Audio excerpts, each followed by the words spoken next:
Hey folks, this is pop culture historian Dave Sundstrom, and today I have a confession. You see, I really do love a good ghost story, and in this video, I've got two of them. First up, I'll share what I know about the ghost of a classic television star from one of my favorite shows, The Adventures of Superman. And then after that, I'll relay an experience that WKRP actress Loni Anderson had while making a television movie about B-movie bombshell Jayne Mansfield. And as I always do along the way, I'll share some fun vintage TV commercials, this time from 1978. So with all that said, let's fasten our seatbelts and prepare for a spooky ride. Beginning in 1951, The Adventures of Superman ran for 6 seasons as a first-run syndicated television program. The first 2 seasons were filmed in black and white, and the remaining seasons were in color. Here we see the Man of Steel with the first actress to play Lois Lane on the show, Phyllis Coates. The show made George a bona fide television star. Kids looked up to him, men wanted to be him, and women, well, let's just say Lois Lane wasn't the only one who had a crush on him. Yep, it really seemed like George was on top of the world.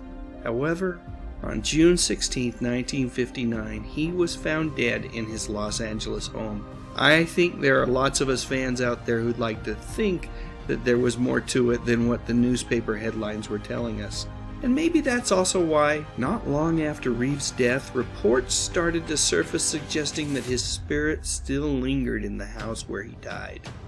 These stories have made the house a topic of conversation among locals and paranormal enthusiasts.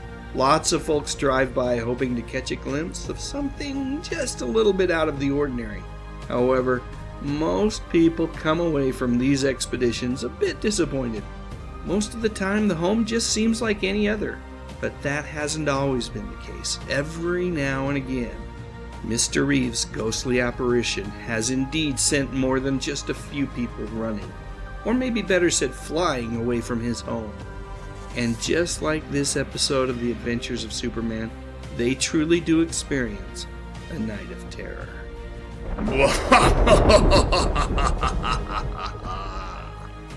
Settle down there, George. I think podcaster Mark Hoover's opinion piece from 2018 in the Claremont Sun might have been the first time that I read about the ghost of Superman scaring anyone, and everyone who even considered moving into that Benedict Canyon home. According to Mark, some folks hear gunshots, while others are treated to an actual visit from George Reeves himself wearing his old Superman costume.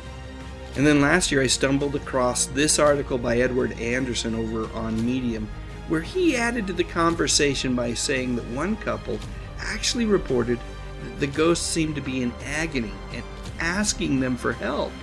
Edward went on to surmise that it's possible that Reeves simply doesn't want anyone else to live there, at the very least, until the mystery surrounding his death is solved.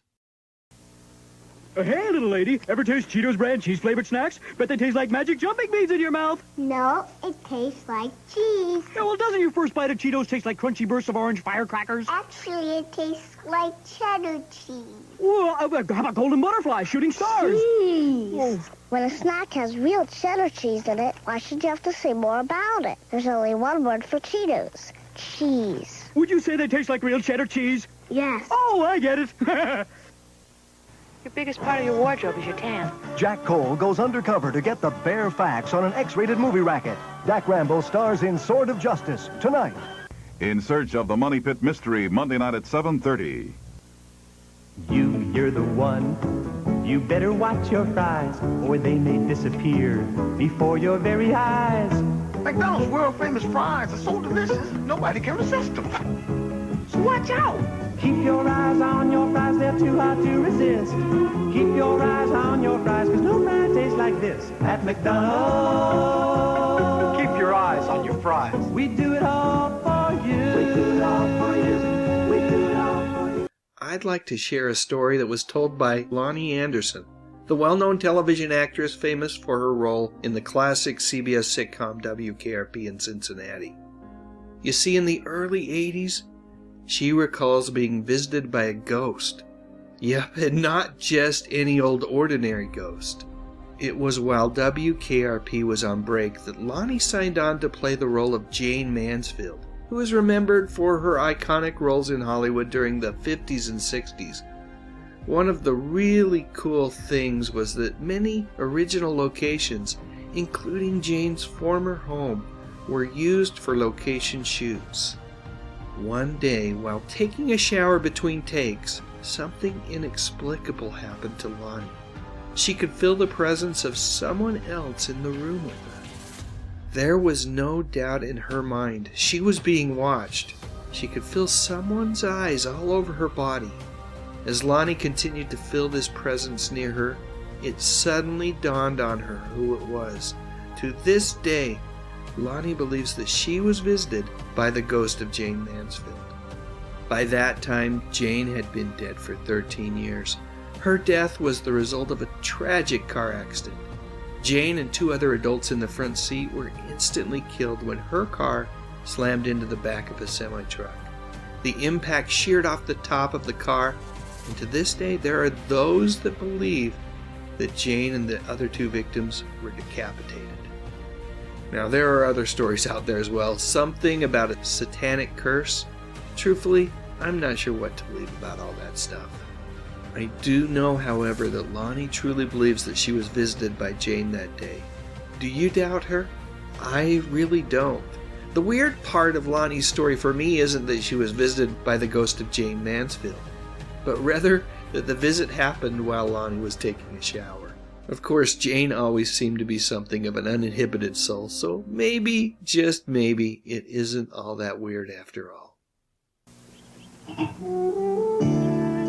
Inside this little package, there's a birthday party.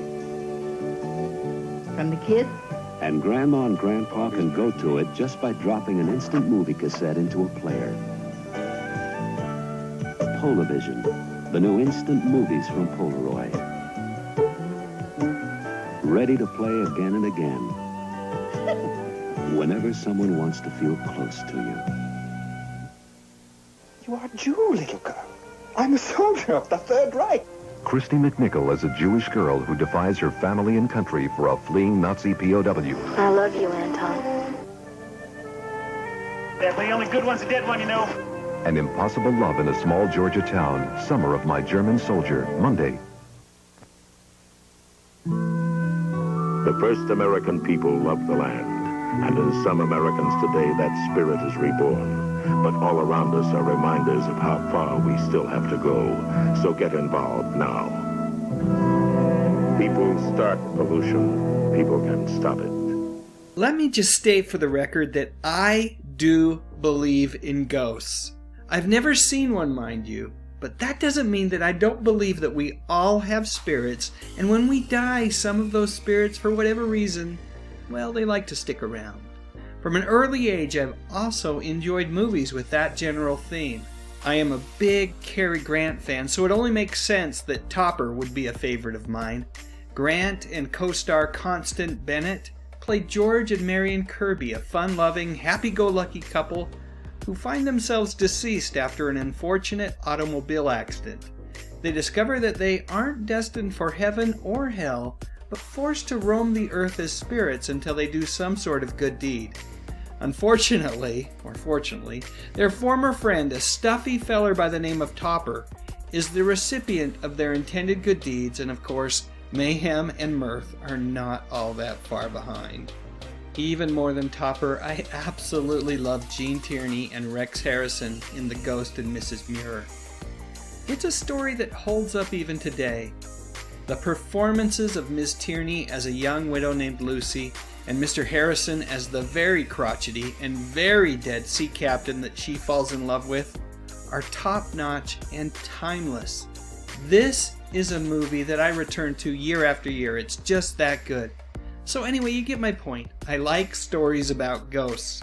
Mostly friendly ghosts. I never cared much for the angry ones. With this in mind, you can probably understand why I was excited about Jennifer Slept Here. It's the sensational new comedy premiere, Jennifer Slept Here. Imagine sharing your home with a beautiful movie star. I'm a ghost. So what do you hear from Casper? And she's going to teach this boy the private lessons he needs as growing up. You don't play fair. And Jillian stars Friday, October 21st. Knowing me is going to change your life. The show starred Ann Jillian as a famous but very dead movie star. She was the victim of a freak accident with a good humor ice cream truck and was refusing to leave her Beverly Hills mansion behind.